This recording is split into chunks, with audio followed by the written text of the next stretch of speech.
నమస్కారం వార్తలకు స్వాగతం. ముందుగా ముఖ్యాంశాలు. 224 కోట్లతో 77 చెరువులకు నీటిని నింపే పంప్ హౌస్ మోటార్లను స్విచ్ ఆన్ చేసిన సీఎం వైఎస్ జగన్.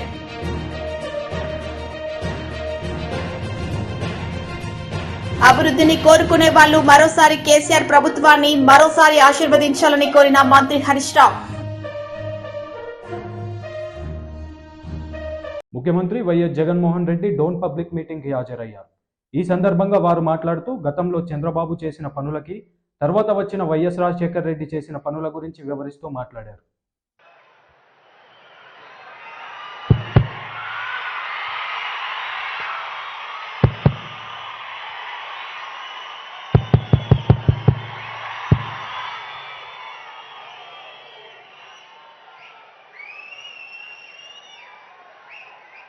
ఈరోజు మీ అందరి చిక్కటి ఆప్యాయతల మధ్య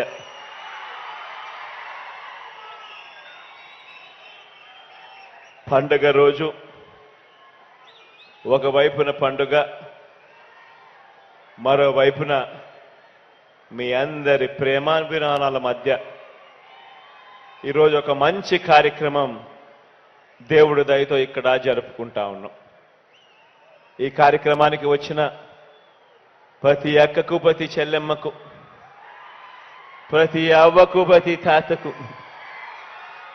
ప్రతి సోదరుడికి, స్నేహితుడికి ముందుగా రెండు చేతులు జోడించి పేరు పేరున హృదయపూర్వకంగా కృతజ్ఞత తెలుపుకుంటా ఉన్నాను.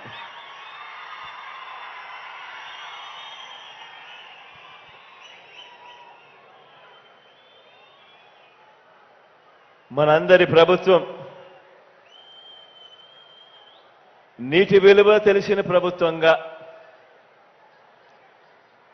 రాయలసీమ నీటి కష్టాలు తెలిసిన మీ బిడ్డగా ఈ 4 సంవత్సరాల పరిపాలన అంతా కూడా శాశ్వతమైన మార్పు తీసుకుని రావాలి అని మంచి ఉద్దేశంతో అడుగులు వేయడం జరిగింది. అందులో భాగంగానే ఈరోజు కర్నూలు జిల్లా, నంద్యాల జిల్లాకు, ఈ 2 జిల్లాలకు కూడా మంచి జరిగిస్తూ ఈరోజు ఒక మంచి కార్యక్రమం ఇక్కడి నుంచి శ్రీకారం చుడతా ఉన్నాం. హంద్రీ నీవ సృజల సేవంతి ప్రధాన కాలువ నుంచి మెట్ట ప్రాంతాలకు తాగునీరు, సాగునీరు అందించే కార్యక్రమం లక్కసాగరం వద్ద పంప్ హౌస్ లో ఏర్పాటు చేసి ఈరోజు ఈ 77 చెరువుల ద్వారా ఈ 77 చెరువులను నింపే కార్యక్రమం దాదాపుగా రోజుకు 160 క్యూసెక్కుల చొప్పున 90 రోజుల్లో 1.24 టీఎంసీల నీళ్లు నింపేట్టుగా హంద్రీ నీవ నీళ్లు ఈ 77 చెరువులకు కూడా నింపే కార్యక్రమం మొదలవుతా ఉంది. ఆశ్చర్యం కలిగించే విషయం ఏమిటి అంటే, పక్కనే శ్రీశైలం ఉన్నా కూడా ఈ మెట్ట ప్రాంతాలైన ఈ ప్రాంతాలకు పత్తికొండ కానివ్వండి, డోన్ కానివ్వండి, ఈ మెట్ట ప్రాంతాలకు సాగునీరు అందని దుస్థితి. డోన్లో అయితే మరి 1 ఎకరా కూడా ఇరిగేషన్లో లేని పరిస్థితి, అష్యూర్డ్ ఇరిగేషన్లో లేని పరిస్థితి. ఇంతటి దారుణమైన పరిస్థితిలో ఉన్నా కూడా గతంలో ఎవరూ కూడా పట్టించుకున్న పరిస్థితులు లేవు. మీ అందరికీ గుర్తుండే ఉంటుంది, ఎన్నికలు 2019 మార్చిలో ఎన్నికలు జరిగాయి. 2019 మార్చిలో ఎన్నికలకు మనమంతా కూడా బయలుదేరాం. 2018 నవంబర్ అంటే ఎన్నికలకు కేవలం 4 నెలలు 5 నెలల ముందు మాత్రం ఒక జీవో ఇస్తారు, ఒక టెంకాయ కొడతాడు, ప్రజలను మోసం చేసేందుకు అడుగులు ముందుకు పడతాయి. అటువంటి పరిస్థితి నుంచి కనీసం భూమి కూడా అక్వైర్ చేయాల. పైపులు వేయడానికి కనీసం భూములన్నా కనీసం కొనుగోలు చేయాలి. అట్లాంటిది కేవలం టెంకాయ కొట్టేదానికి మాత్రం 8 ఎకరాలు కొనుగోలు చేశారు. అటువంటి దారుణమైన మోసాల మధ్య మీ బిడ్డ ప్రభుత్వం ఏర్పడింది, మనందరి ప్రభుత్వం ఏర్పడింది. రాయలసీమ బిడ్డగా, నీటి విలువ తెలిసిన మీ బిడ్డగా ఈ ప్రాంతానికి తోడుగా నిలబడేందుకు అక్షరాల దాదాపుగా 250 కోట్ల రూపాయలు ఖర్చు చేసే ఈ ప్రాజెక్టు యుద్ధ ప్రాతిపదికన పనులు చేపట్టడం జరిగింది. ఈరోజు ఈ ప్రాజెక్టు ఈ ప్రాంతానికి, ఈ ప్రాంత ప్రజలకు అంకితం చేసే రోజు కూడా ఈ 4 సంవత్సరాల కాలంలోనే వచ్చింది. అక్షరాల 8 మండలాలకు, అత్యంత కరువుతో కూడిన ఈ మండలాలకు 10,130 ఎకరాలకు సాగునీరు అందిస్తూ ఈ ప్రాంతంలో ఉన్న గ్రామాలకన్నిటికీ కూడా త్రాగునీరు అందిస్తూ అక్షరాల 253 కోట్ల రూపాయలతో ఈ ప్రాజెక్టుకు పనులు చేపట్టి పూర్తి చేయడం కూడా జరిగింది అని చెప్పి కూడా ఈ సందర్భంగా చెప్పడానికి సంతోషపడతా ఉన్నాను మీ బిడ్డగా అని సందర్భంగా తెలియజేస్తా ఉన్నా. టీడీపీ లీడర్ పట్టాభిరామ్ మీడియా సమావేశం నిర్వహించారు. ఈ సందర్భంగా ఆయన మాట్లాడుతూ స్కిల్ డెవలప్మెంట్ వ్యవహారంలో సిఐడి పెద్దలు తొక్కిపెట్టిన మరిన్ని వాస్తవాలు ఇవిగో చూడండి అంటూ ఆయన మాట్లాడారు. ప్రచారాలు చేస్తా ఉన్నారు, ఒకసారి విందాం. ఫస్ట్ ఆఫ్ ఆల్ ఇది ఎలాంటి కేసు అంటే బేసికలీ ఒక కార్పొరేషన్ అనేది ఒక కార్పొరేషన్ ఫామ్ చేయడం అనేది గవర్నమెంట్ క్యాబినెట్ అప్రూవల్ తీసుకొని ఫామ్ చేస్తారు. అటువంటి ప్రొసీజర్స్ని పక్కకు పెట్టేసి కార్పొరేషన్ ఫామ్ చేయడం జరిగింది అని తీసుకుంటే చూసారు కదా ఏం చెప్తా ఉన్నారు సంజయ్ గారు. కార్పొరేషన్ ఏర్పాటు అనేది సక్రమంగా జరగలేదు, ప్రొసీజర్స్ పాటించలేదు. ఏదో వాళ్ళంతటికి వాళ్ళు ఏదో గంటా సుబ్బారావు ఏదో ఆయనంతటికి ఆయనే ఏదో రాత్రి కల్లోకి వచ్చినట్టు, ఆయనకి ఉదయాన్నే లేచి వెళ్ళి కార్పొరేషన్ పెట్టేసినట్టు ఏదో ఒక అవినీతి చేయటం కోసమే ఎటువంటి ప్రొసీజర్స్ పాటించకుండా కార్పొరేషన్ ఏర్పాటు చేశారన్నది పదే పదే చెప్తా ఉన్నారు. దీనికి సంబంధించి అసలు నిజమేంటో ఈ రోజున మీ ముందు ఉంచుతున్నాం. అన్ని రకాలుగా ప్రొసీజర్స్ పాటించే జీవోలు విడుదల చేసి సక్రమంగానే ఏపీ స్కిల్ డెవలప్మెంట్ కార్పొరేషన్ ఏర్పాటు ఏ రకంగా జరిగిందో ఇప్పుడు నేను ఈ స్క్రీన్ మీద ప్రదర్శించి మీకు చూపించబోతున్నాను. వాస్తవాలు దయచేసి మీరు అందరూ కూడా తెలుసుకోండి. ముందుగా జీవో నెంబర్ 47 ఏదైతే ఉందో, జీవో నెంబర్ 47ని ఎవరండి విడుదల చేసింది? ఇది సాక్షాత్తు నీలం సహాని గారు. ఇదిగో మీరు చూడొచ్చు, Neelam Sahni, principal secretary to government Neelam Sahni గారు ఈ జీవోని విడుదల చేశారు. చాలా స్పష్టంగా మనకు కనపడతా ఉంది ఇక్కడ. ఇదిగోండి, Neelam Sahni principal secretary to government, ఆవిడ విడుదల చేసినటువంటి జీవో నెంబర్ 47. డేట్ ఎప్పుడండి? 10/9/2014, అంటే సెప్టెంబర్ 10, 2014న నీలం సహాని గారు, ఇప్పుడు రాష్ట్ర ఎన్నికల ప్రధానాధికారిగా, స్టేట్ ఎలక్షన్ కమిషనర్గా ఉన్నటువంటి నీలం సహాని గారు, జగన్మోహన్ రెడ్డి గారికి అత్యంత ఆప్తురాలైనటువంటి నీలం సహాని గారు, మన రాష్ట్రానికి జగన్మోహన్ రెడ్డి గారి ఆశీస్సులతో చీఫ్ సెక్రటరీగా పనిచేసినటువంటి నీలం సహాని గారు అప్పుడు ప్రిన్సిపల్ సెక్రటరీ హైయర్ ఎడ్యుకేషన్ ఉన్నటువంటి సందర్భంలో సెప్టెంబర్ 10, 2014న జీవో నెంబర్ 47. ఏంటండి GO? This GO is for formation of AP state skill development corporation, appointment of managing director and chief executive officer of the corporation. AP state skill development corporation ఏర్పాటు చేస్తూ నీలం సహాని గారు విడుదల చేసినటువంటి GO, అదేవిధంగా managing డైరెక్టర్ని సిఇఓని కూడా అపాయింట్ చేస్తూ ఏర్పాటు చేసినటువంటి జీవో ఇది. సో ఈ జీవోలో ఏం రాశారో ఒక్కసారి కనుక మనం చూసినట్లయితే, it is well established that skills and knowledge are the driving force of the economic growth and social development of any country. After bifurcation, the residuary state of Andhra Pradesh had to forfeit revenues, assets, several institutions, etc. Hence, the state government intends to take the Andhra Pradesh on a speedy path of development. And cheptu, the skill development efforts ante deeniki as the state economy is set to transform, mature and diversify significantly, different and specialist skill sets which require training and skill development will become inevitable. రాష్ట్ర విభజన తర్వాత రాష్ట్రం ఎంతో నష్టపోయింది, ఆర్థికంగా ఎంతో అభివృద్ధి చెందాల్సినటువంటి అవసరం ఉంది. కాబట్టి ఏ రాష్ట్ర ఆర్థిక అభివృద్ధికైనా కూడా నైపుణ్య శిక్షణ చాలా అవసరం. కాబట్టి దానికోసం స్కిల్ డెవలప్మెంట్ అనేది చాలా అవసరం అని చెప్తూ the skill development efforts need to be managed in a focused and coordinated manner, and therefore the government of Andhra Pradesh have decided to set up the Andhra Pradesh Skill Development Corporation APSSDC on similar lines of National Skill Development Corporation NS. BRS party MLC Kavitha press meet లో పాల్గొన్నారు. ఈ సందర్భంగా పలు అంశాలపై ఆమె మాట్లాడారు. It is official. Let us wait and see. But only worry, and I'm just hoping that it won't be stalled because of the objections raised on these particular issues. And this bill that we have seen in 2008, it talks about also giving seats in assemblies. It talks about NCT, National Capital Territory, as a special case where some amendments will happen there also. So I don't know if that changes, because after that I think Delhi became a state and various other changes have happened. So in that sense, the bill has to be properly studied. I'm sure the government must have done their exercise. But then keeping this enigma is very puzzling, and I hope the enigma will work out in a positive favor for women. That is all I'm hoping and wishing for. Hindi के दर्शकों के लिए बता दीजिए, अब तो confirm भी कर दिया यूनियन मिनिस्टर प्रहलाद सिंह पटेल ने।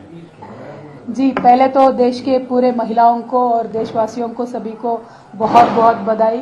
एक बहुत हिस्टोरिक स्टेप है। महिला आरक्षण पार्लियामेंट में और असेंबली में मिलने से हमारी लोकतंत्र भी बहुत मजबूत हो सकती है। काफ़ी सारे ऐसे मुद्दे जो पहले पार्लियामेंट में उठाए नहीं जाते थे, वो अभी महिलाएं भी आएंगे तो बहुत सारा डिस्कशन भी अच्छा बनेगा, और सारे महिलाओं के लिए, बच्चों के लिए, अमन कायम रखने के लिए, डेवलपमेंट के मुद्दों पे अच्छा एक चर्चा हो सकता है।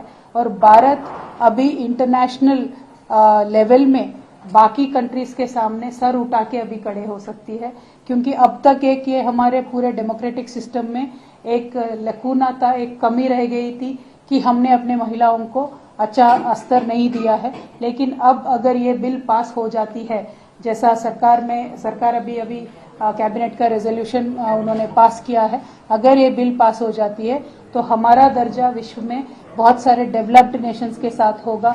महिलाओं को एक अच्छा दर्जा मिलेगा, वो हमारे लोकतंत्र के लिए भी अच्छा है, देश के जीडीपी के लिए भी अच्छा है। और अल्टीमेटली जब तक महिलाओं का सशक्तिकरण नहीं होगा, तब तक डेमोक्रेसी कंप्लीट नहीं होगा, परिपूर्ण नहीं होगा लोकतंत्र अपना। तो ये अच्छी बात है, वेलकम करने वाली बात है।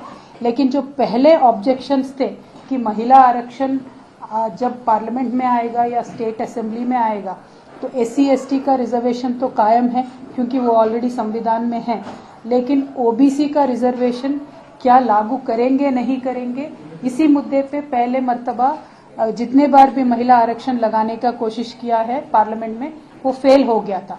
तो क्या अब की सरकार ये इंश्योर कर पाती है कि सारी दल मान जाए? यही एक हमारे मन में शंका है। और ये सरकार जो बिल लेके आई है, इसके पूरे बिल लेके आने के तौर तरीके जो है या बिल में क्या है वो ना बताने की जो ये सरकार काम कर रही है, ये डेमोक्रेसी में ठीक नहीं है। क्योंकि डेमोक्रेसी में पारदर्शक होना इम्पॉर्टेंट है, ट्रांसपेरेंट होना बहुत इम्पॉर्टेंट है। कि महिला रिजर्वेशन बिल में आखिर रखा क्या है, पहले वाले बिल ही पेश करेंगे या कुछ और बिल लाएंगे, कुछ बदलाव लाएंगे, ये बताना जरूरी है। बता के सारे दलों को साथ में लेके, सारे सिविल सोसाइटीज के लीडर्स को साथ में लेके अगर सरकार चलती है तो बिल पास होने में कोई अड़चन नहीं आएगी, ऐसा मैं मानती हूँ।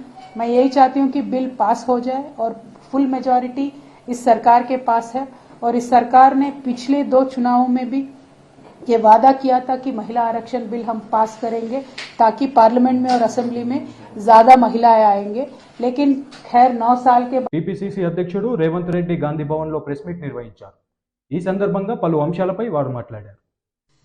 మొదటి మంత్రివర్గంలోనే విధానపరమైన మొదటి రోజే మంత్రివర్గం సమావేశం ఏర్పాటు చేసి విధానపరమైన ఈ గ్యారెంటీలను ఆమోదింపజేసుకొని 100 రోజుల్లోనే ఈ పథకాలను అమలు చేయడానికి స్పష్టంగా కాంగ్రెస్ భవిష్యత్ ప్రణాళికతోని తెలంగాణ ప్రజల ముందుకు అభయహస్తం పథకం కింద ప్రజల దగ్గరికి వెళ్ళడం జరుగుతుంది. ప్రజలకు ఈ పథకాన్ని అమలు చేయడం జరుగుతుంది. సోనియా గాంధీ గారు 2004లో ఒక మాట ఇచ్చారు కరీంనగర్ వేదికగా, తెలంగాణ ప్రజల యొక్క ఆకాంక్ష నాకు తెలుసు, తప్పకుండా అది నెరవేరుతుంది అని.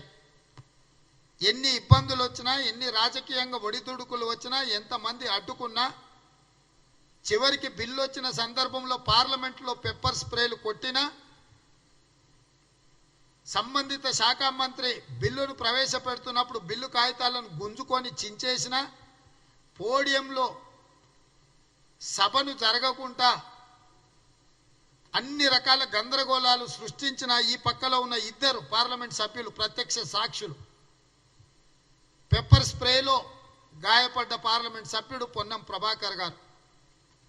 ఇన్ని జరుగుతుంటే అయినా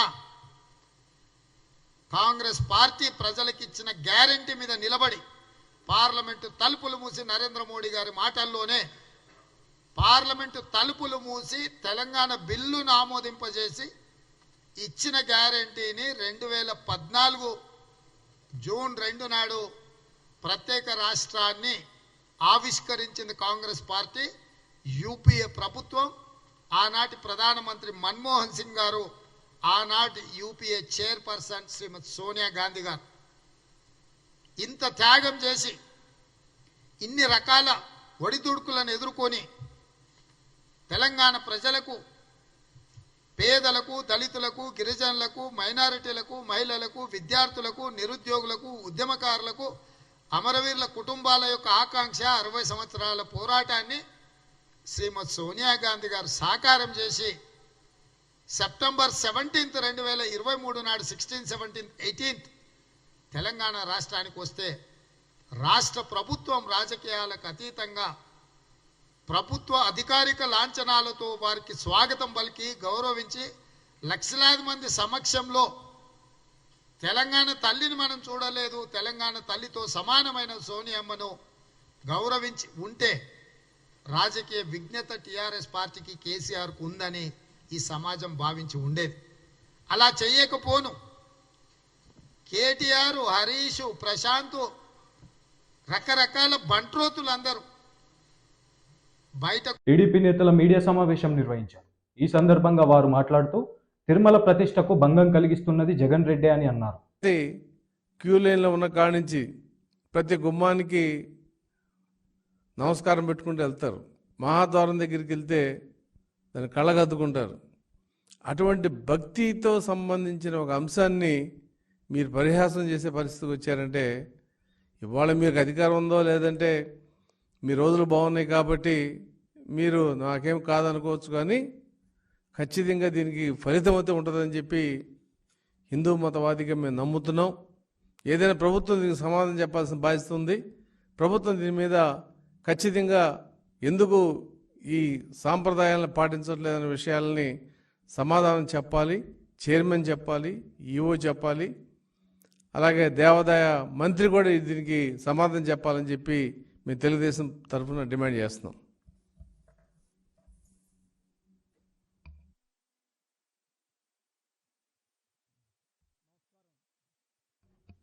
నమస్కారం అండి.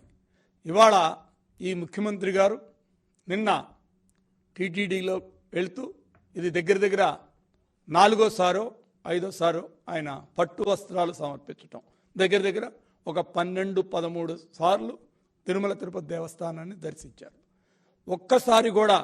ఒక్కసారి కూడా మీరు మీ భార్య సమేతంగా వెళ్ళారా? మీరు వెళ్ళరు. అదేవిధంగా మీతో పాటు వచ్చే వ్యక్తులకు కూడా ఏమాత్రం గౌరవం అనేది లేదు.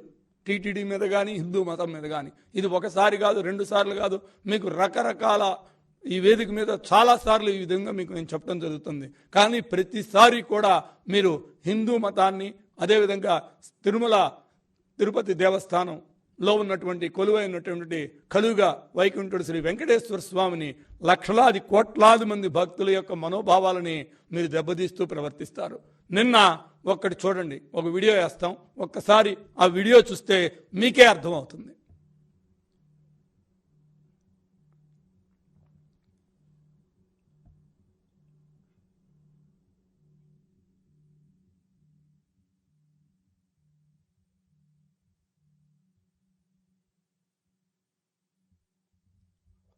అక్షిత్ అంటే క్షతము లేనిది, అంటే క్షీణించని వాటిని అక్షింతలు. బియ్యంని వరి పండించి పాత రోజుల్లో కూడా మనకి గత ఋషులు వాళ్ళు కూడా ఒకే రోజులో బియ్యం పండించుకునే వరిని పండించుకునేటువంటి అవకాశాలు ఉన్నాయి. వాళ్ళు ఆ విధంగా పూజలు చేసి వాళ్ళు చేసేవాళ్ళు. అంటే వరికి ఒక ప్రత్యేకమైన స్థానం ఉంది. వరి అంటే బియ్యం, ఆ బియ్యానికి క్షతము లేనిది అంటే క్షీణించది అంటారు. అలాంటి బియ్యాన్ని మనం పవిత్రంగా భావించే పసుపులో కలిపి అక్షంతలు వేస్తాం. అక్షంతలు తల మీద మాత్రం దయ ఉంచి మీరు ఈ విధంగా చేయవద్దు. ఈ విధంగా చేస్తే మీరు ఎంతో దిదిగా మీరు పాపం తగులుతుంది. మీరే చెప్తారు ఎక్కడికి పోయినా దేవుడి దయ దేవుడి దయ అని. ఏ దేవుడో ఒకసారి మీరు ఆలోచించుకోండి. ప్రతి చోట మీరు దేవుడి దయ అంటారు. అందుకని ముఖ్యమంత్రి గారి ప్రత్యేకంగా నేను విన్నపం చేసుకున్నా. ముఖ్యమంత్రి గారు, ఈసారి పట్టు వస్త్రాలకు వెళ్ళేటప్పుడు మీరు భార్య సమేతంగా వెళ్ళటం కుదరపోతే, మీ భార్య మీతోటి రాకపోతే, మీరు వెళ్లకుండా వేరే మీ మంత్రివర్గంలో ఉన్నటువంటి వ్యక్తులను ఎవరైనా పంపండి, విశ్వాసం ఉన్న వాళ్ళని. దాని ద్వారా హిందూ మతం మీద మీకున్నటువంటి గౌరవం లేకపోయినా హిందువులను గౌరవించారనే తృప్తన్నా వాళ్ళకు ఉంటుందని మీ ద్వారా నేను తెలియజేసుకున్నాను. అదేవిధంగా ఈ ఫోటో చూస్తే ఒకసారి ఈ ఫోటోని జూమ్ చేయండి. ఈ ఫోటోలో ఉన్నది ఎవరండి? కొట్టు సత్యనారాయణ గారు ఎక్కడండి? నిన్నే మీరు చెప్పారు నేను కాపు సంక్షేమం కోసం ప్రపంచం మొత్తం మీద ఎవరూ చేయని విధంగా కాపు సంక్షేమం చేశానని చెప్పారు. కాపు కార్పొరేషన్ పెట్టింది నారా చంద్రబాబు నాయుడు గారు. కాపు సంక్షేమం ఎవరైనా చేశారంటే ఈ రాష్ట్రంలో నారా చంద్రబాబు నాయుడు గారు ఒక్కడే చేశారు. ఆయన చేసినట్టు ప్రతి సంవత్సరం దానికి 600 నుంచి 1000 కోట్ల రూపాయలు ఇచ్చి సంక్షేమం చేసినటువంటి వ్యక్తి ఆయన నారా చంద్రబాబు నాయుడు గారు. కానీ మీరు నిన్న కాపులకు నేను గౌరవిస్తాను అని మీరు చెప్పినటువంటి వ్యక్తి ఇక్కడ మీ పక్కనున్నటువంటి వ్యక్తులు ఎవరు ఒకసారి మీరే చూడండి. ఈయనెవరు?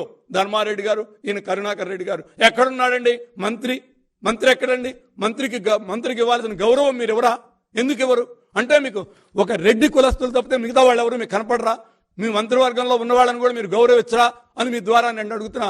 ముఖ్యమంత్రి గారు, మరొక్కసారి మీరు ఆలోచన చేసి ఈ విధమైన ప్రవర్తనని మార్చుకోవాలని మీ ద్వారా నేను విజ్ఞప్తి చేస్తున్నా. అదేవిధంగా టీటీడీ గురించి మాట్లాడితే 1 కాదు 2 కాదు, ఇక్కడ జరుగుతున్న అక్రమాల గురించి ఎన్నిసార్లు చెప్పినా కూడా మీకు చెప్పుకుంటానికి టైమే తప్పితే మీ నుంచి ఎటువంటి స్పందన ఉండదు. అందుకని నేనే భగవంతుణ్ణి కోరుకుంటా, అయ్యా శ్రీ వెంకటేశ్వర స్వామి మిమ్మల్ని మీరే కాపాడుకోవాల్సిన పరిస్థితి వచ్చింది. మేమెంత చేసినా కానీ ఇది మూగ రోజునే ఉంది తప్పితే ఏ విధమైనటువంటి స్పందన లేటువంటి ముఖ్యమంత్రి ఈ ప్రభుత్వాన్ని మీరు ఏ విధంగా అతి తొందరలో వదిలించుకొని మంచి ప్రభుత్వాన్ని అన్ని మతాలని గౌరవించే ముఖ్యమంత్రిని తేవాలని మీ ద్వారా నేను కోరుకుంటున్నాను. BJP national vice president DK Aruna press meet నిర్వహించారు. ఈ సందర్భంగా పలు అంశాలపై ఆమె మాట్లాడారు. జీర్ణించుకోలేక మాత్రమే కాంగ్రెస్ పార్టీ అనేక రకాల విషం జిమ్ముతా ఉంది. దేశానికి ఒక మంచి మార్గాన్ని నిర్దేశిస్తూ దేశాన్ని అభివృద్ధి వైపు నడిపిస్తూ ఈ యొక్క దేశంని ప్రపంచ దేశాల్లో మొట్టమొదటి స్థానంలోకి భారతీయ జనతా పార్టీ ఈరోజు ప్రధానమంత్రిగా ఉన్నటువంటి ఈ దేశానికి ప్రధానమంత్రిగా ఉన్నటువంటి నరేంద్ర మోదీ గారు భారతదేశాన్ని మొట్టమొదటి స్థానం నిలపాలని వారు పడుతున్నటువంటి తాపత్రయాన్ని జీర్ణించుకోలేక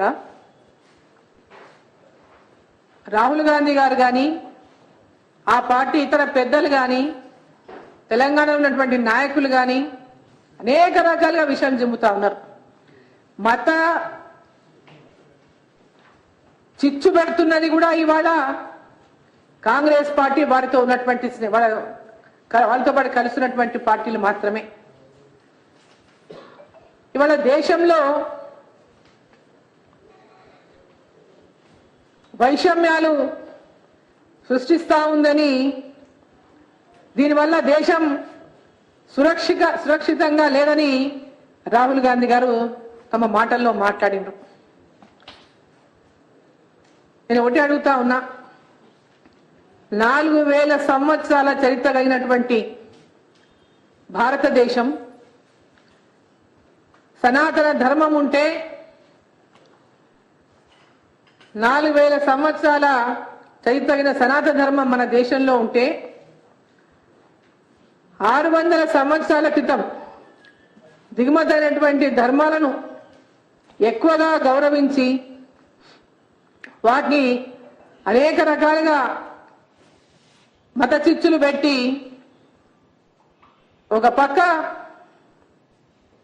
సనాతన ధర్మాన్ని లేకుండానే చేయాలనేటటువంటి వారి ప్రయత్నాన్ని ఈరోజు దేశంలో భారతదేశం యొక్క చరిత్ర విశిష్టమైనటువంటి చరిత్ర ఉన్నటువంటి దేశం, ఈ దేశంలో అన్ని కులాలు అన్ని మతాలు కలిసినటువంటి దేశం, ఈ దేశంలో అన్ని ధర్మాలను కుల మతాలను అన్నిటినీ కూడా గౌరవిస్తూ ఆ ధర్మాలను ప్రతి ఒక్క ధర్మాన్ని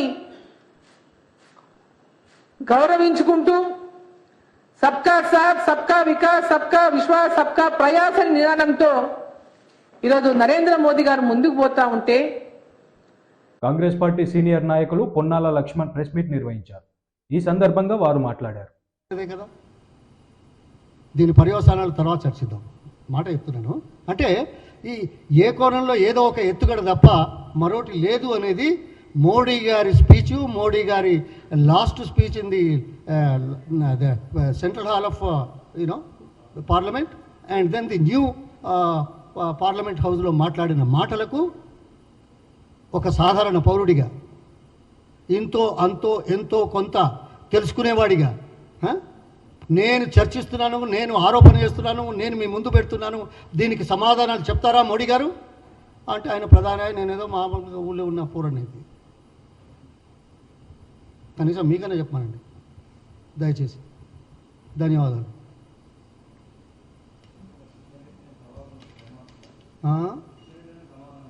ఎవరు ఆయన ఏమన్నాడో నాకు చూడలేదు. ఏమన్నాడు?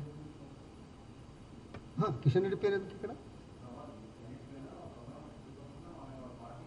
మీరు అడ్వైజ్ చేయండి, ఎవరు చెప్పినా నాకేం ప్రాబ్లం లేదు, ప్రజలకు తెలవాల్సిందే కదా, అంతే కదా. నేను ఎట్లా అడుగుతాను? ప్రధాని మాట్లాడాడు సెంట్రల్ హాల్లో, హిస్టారిక్ ఈవెంటు. ప్రధాని మాట్లాడాడు కొత్త పార్లమెంట్లో, హిస్టారిక్ ఈవెంటు. మీరు చెప్పిన దాంట్లో నేతి బీరకాయలో నెయ్యి ఎంతున్నదో మీరు చెప్పిన మాటల్లో గంతే ఉన్నది అని చెప్తున్నా.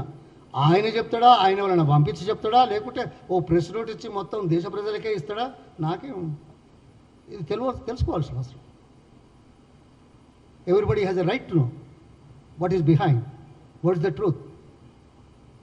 Government cannot hide the truth. Political parties may hide, may behave, may lie, may give unpracticable promises before elections. That's what we have done. They never come for debate on the election manifestos.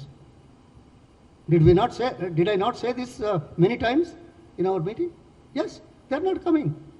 Obviously they are lying. They are misleading. That's not what we wanted freedom for this country. That's not what we wanted democracy for this country. Otherwise, రాజుల కాలంలో ఉన్నట్టు ఉండేది కదా. What is difference? British వాళ్ళు దోచుకుపోయినారు, నీ మిత్రులు దోచుకుపోతున్నారు.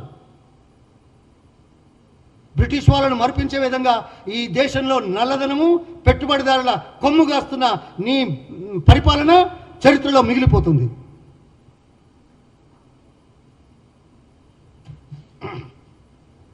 వార్తలు ముగించే ముందు ముఖ్యాంశాలు మరోసారి. 224 కోట్లతో 77 చెరువులకు నీటిని నింపే పంప్ హౌస్ మోటార్లను స్విచ్ ఆన్ చేసిన సీఎం వైఎస్ జగన్.